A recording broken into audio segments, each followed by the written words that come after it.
Hi, I'm Cannon. I'm your friendly neighborhood witch, and today we're going to talk about Mercury Retrograde. So what is Mercury Retrograde? I'm sure you've heard the phrase before, Mercury is in Gatorade again, or perhaps you have a witchy friend and they blame everything that goes wrong in their life on the planet's backward spinning motion. So let's clear up two things.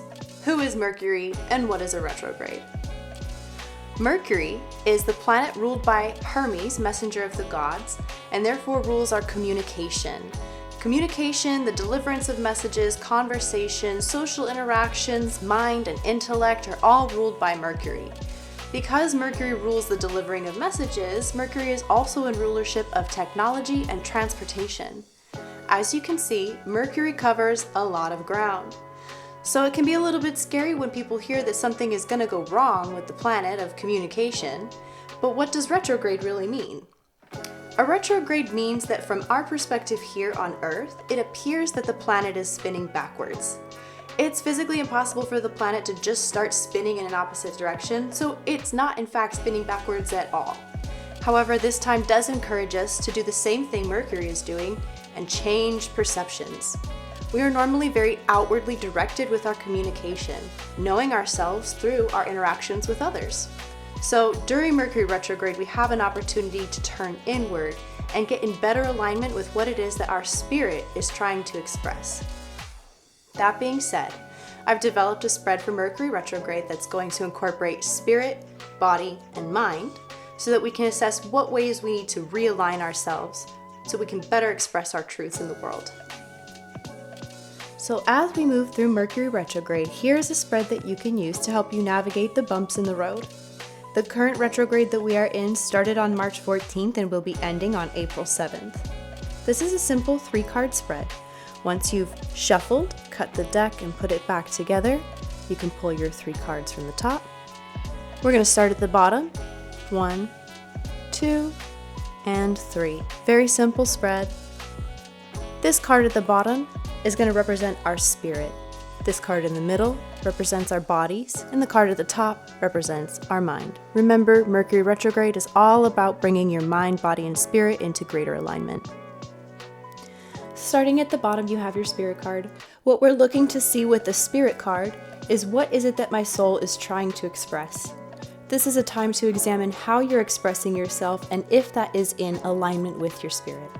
What we want to know with our body card is how can being in my body support me at this time?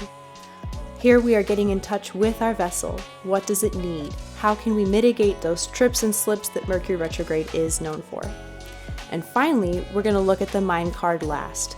This is very deliberate. Our spirit is what we should always be listening to first, our body second, and our minds last, if at all. We want to ask ourselves with this card, in what ways are my thoughts needing realignment? And we can take a moment to sit with the potential ways our monkey minds have perhaps led us away from our truth. So now that you have an idea of how to read that spread for yourself, I'm going to give a sample reading on the energy of the collective at this time. This is a reading on Mercury retrograde and how it is impacting us on a collective consciousness level. How are all of us being affected equally by Mercury's retrograde in our spirits, bodies, and minds?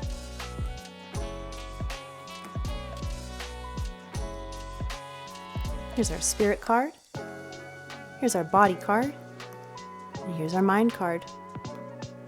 Wow, that is beautiful. That is a beautiful spread for the collective, and I know it doesn't seem like that right now in the world at large. I did choose to use the Peace Oracle very deliberately because I felt like we are in difficult times, and what we need right now is a little bit more hope and a little help envisioning what a happier, more peaceful, brighter future could actually look like for all. So, in our spirits, that seems to be the theme. Not just a brighter future, but a brighter future for all. We have the Unity card here, which means that we are all working in our spirits to communicate in a way where everybody is equally engaged and acknowledged. Followed by the Divine Companion card in our bodies. This card here makes me feel like we are starting to see other people in their bodies, whatever vessel they may come in, as equals. We all have an inherent birthright on this planet, no matter what vessel you might come in, and that's what I'm starting to see here. Finally, our mind card, acceptance. Now, as beautiful as this card might seem on the surface, there is a little bit of difficulty to it. Accepting that things might not be what you always thought they were can be a bit of a challenge. I do believe, however, that once we learn to navigate the changes that we're having in the way we think and perceive the world around us, as we come together and really get into our bodies and love each other for who we are, we're going to start to feel more unity, more acceptance, and more connection as a whole. So here is hoping. Thank you for watching. If this video has been helpful, you can like and subscribe for more content coming soon. Let's keep this web growing. If you have someone in your life who loves tarot as much as you and I do, you can pass this video or my page along to them. If you have any questions, feel free to comment them down below, and you can always book a private reading with me at canonpsychic.com or at the link in the description of this video. Stay tuned for more!